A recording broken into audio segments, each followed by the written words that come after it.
Okay, so now I'm going to go over with you a little bit more about about the speaking part two, and do a few examples for you and talk to you about note taking. Because a lot of students don't understand the value of note taking. When you're able to take notes when you're able to take notes in a really organized fashion, it really, really, really helps you to be able to speak fluently, clearly, and without any kind of pausing and hesitation. And that's what you have to do in order to be able to score very well. You have to do it that way. There's no other way around it. There's no shortcut. You have to do it that way. All right, so when it comes to part number two, as we know, in this part, with part number two, you're going to be given some questions, right?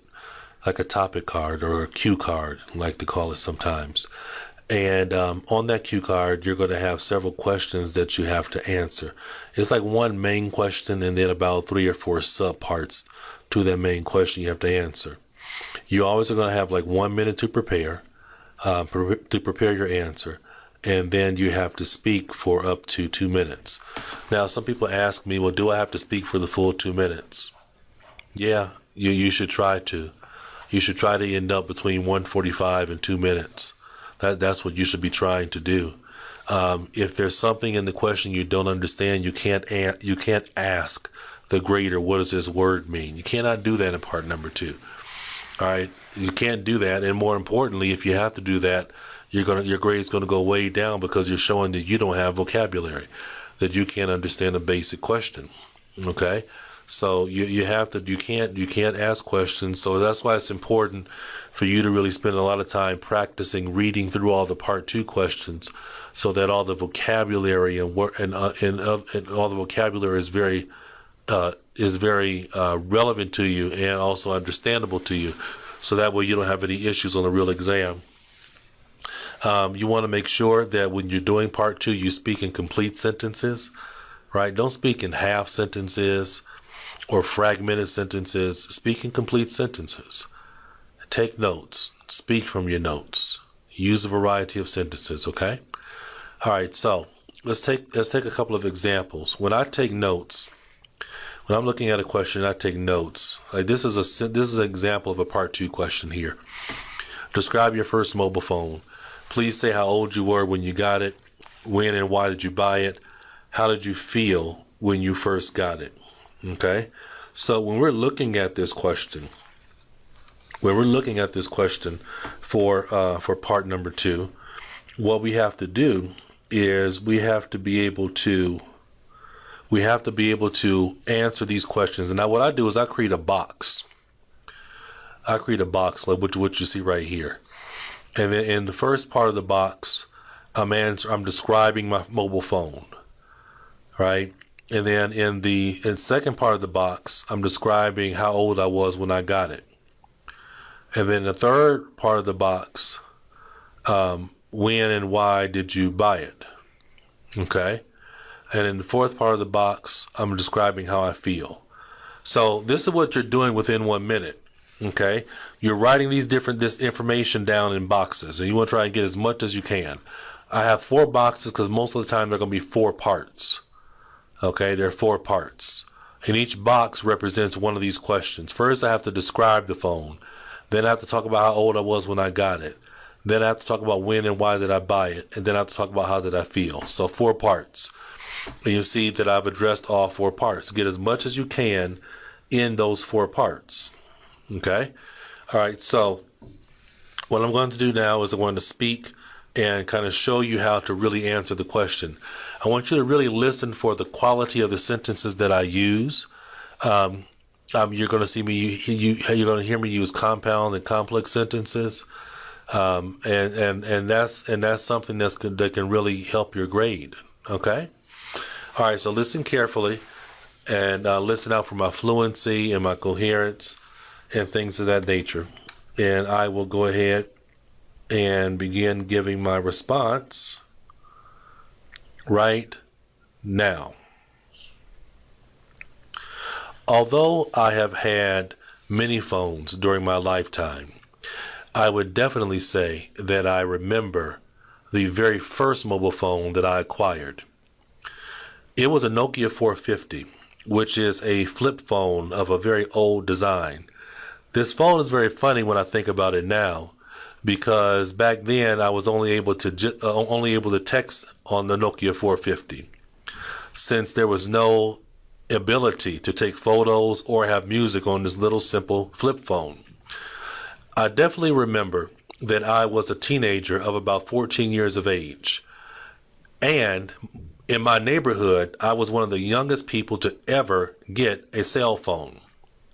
My father ended up buying this cell phone for me for my birthday.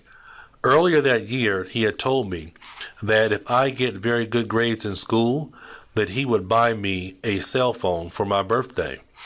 And so when my birthday came, I saw a box sitting on the table, and I went to go grab the box, shook it a little bit, and heard something moving around inside. So I tore open the box and then began crying immediately, because inside that box was that little simple Nokia 450. My father had kept his promise. I was so excited when I got this phone.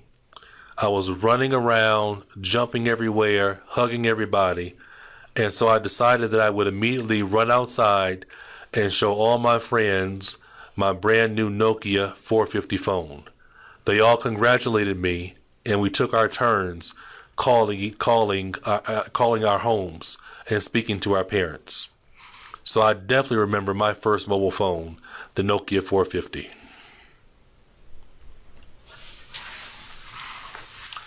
Okay, so that's an example of a response that you can give for part 2. It should sound like that.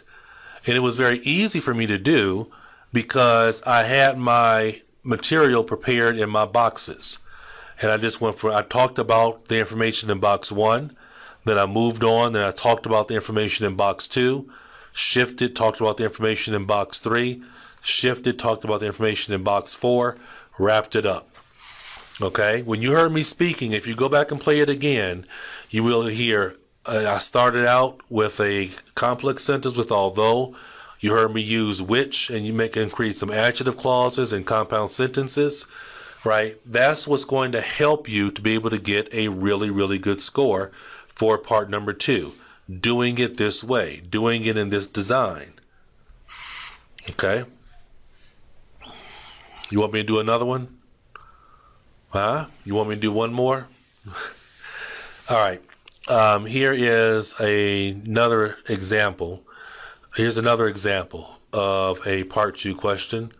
And it talks about describe a paid work you or your friend had done. You should say when you did that, where and how long you did it, why was the work important. Here's part number 1. I'm describing the work that me and my friend did. Part number 2, I'm describing when I did it. Part number 3, where and how long we did it. Part number 4, why was it important to us, right? So I have my 4 boxes, and when I begin speaking from my 4 boxes, you will be able to see that we're able to just follow from box to box, creating sentences from the information that we have here.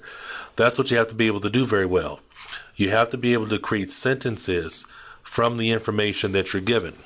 Okay? All right, so now I'm going to set the clock on 2 minutes and try to give you a very good, clean response that you can model yourself after and be able to get that really, really high IELTS score.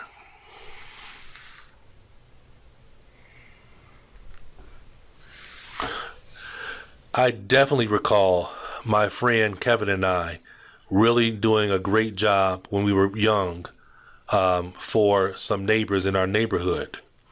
Actually, the work that we perform, I would probably classify as lawn work. If you don't know what that means when I say lawn work, it's actually where you go around mowing the grass and cutting the shrubs, which are small trees, and just taking care of flower beds and things like that around the homes of people. We also did a little tree cutting, which was a lot of fun back then. We did this work in the summer of 2014 during the very, very hot month of June. We were sweating so much when we were doing this outside work.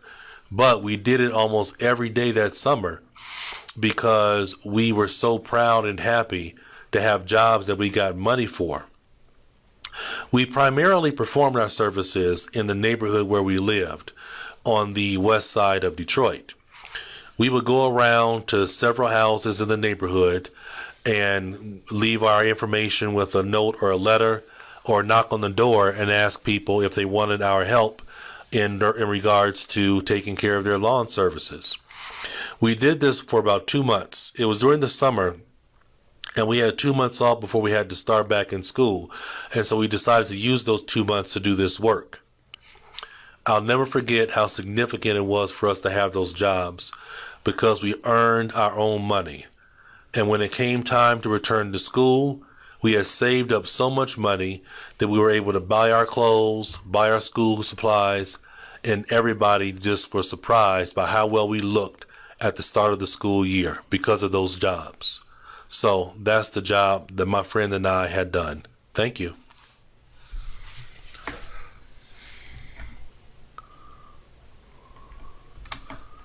Okay, so that's another example of a part 2 question.